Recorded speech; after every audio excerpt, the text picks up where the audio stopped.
السلام علیکم ورحمۃ اللہ وبرکاتہ۔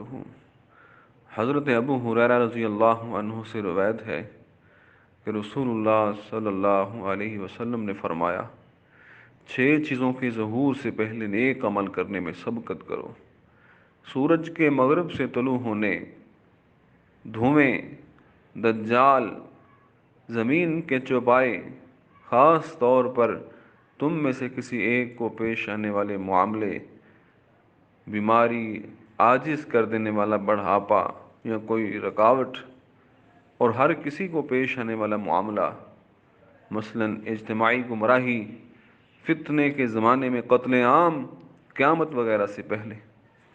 قیامت کی نشانیوں اور فتنوں کے بارے میں علم سے اصل عملی فائدہ تبھی ہے جب انسان نیک اعمال میں جلدی کرے اور دنیا کی خاطر آخرت کو پس پشت نہ ڈالے۔